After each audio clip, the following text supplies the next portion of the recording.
Shalom Bapak Ibu Saudara-saudari yang dikasihi oleh Tuhan Yesus. Firman Tuhan yang menjadi renungan harian Bohal Sadarion tertulis dalam Ibrani pasal 13 ayat yang kelima demikian. Janganlah menjadi hamba uang dan cukupkanlah dirimu dengan apa yang ada padamu. Karena Allah telah berfirman, Aku sekali-kali tidak akan mengabaikan engkau, dan aku sekali-kali tidak akan meninggalkan engkau. Demikian firman Tuhan.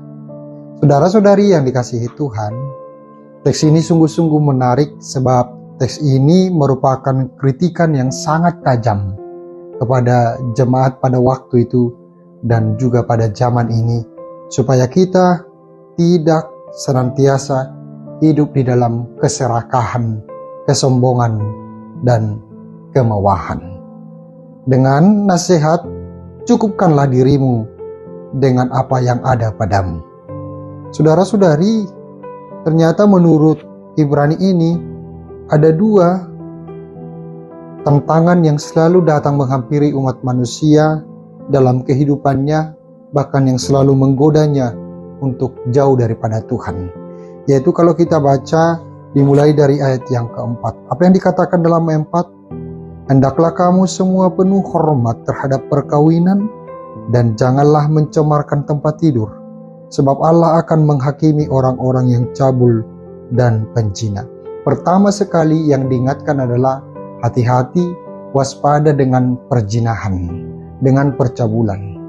Lalu di ayat yang kelima diingatkan kembali, janganlah menjadi hamba uang.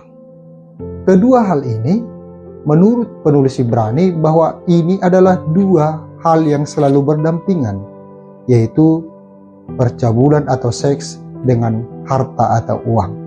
Ini yang membuat sering orang gagal, bahkan para hamba Tuhan juga tak jarang kedengaran ada yang gagal untuk menjadi hamba Tuhan karena dia terjerumus kepada hal-hal yang jahat, percabulan, bahkan ada juga yang tidak terpercaya dalam hal uang.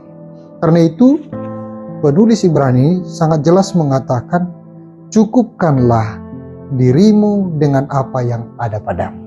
Apa yang mau dikatakan? Dengan mencukupkan diri dengan apa yang ada pada kita, itu artinya kita mensyukuri setiap pemberian yang ada dalam diri kita. Sehingga kalau dalam Tita yang ke-10 dikatakan, jangan engkau mengingini harta sesamamu, istrinya, anak-anaknya, dan segalanya. Itu artinya supaya kita sungguh-sungguh percaya dan bersyukur tentang apa yang sudah kita miliki.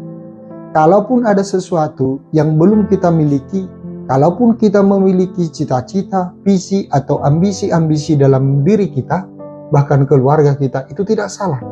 Sepanjang kita sungguh-sungguh dan bergiat untuk mendapatkannya tanpa menghalalkan segala cara. Keserakahan adalah ketika segala sesuatu yang kita inginkan itu kita capai dengan cara yang tidak benar, dengan tidak sabar mengikuti proses yang ada dalam kehidupan kita. Tapi kalau seorang sungguh-sungguh bekerja dan dia melakukan sesuatu yang benar untuk menggapai sesuatu, saya kira itu tidak keserakahan. Tapi ketika orang dengan menghalalkan segala cara, bahkan mengorbankan orang lain hanya untuk mendapatkan sesuatu, bahkan mungkin harus mencuri, korupsi, menipu orang lain, maka itulah yang keras dikatakan, janganlah engkau melakukan itu karena Tuhan akan menghukummu.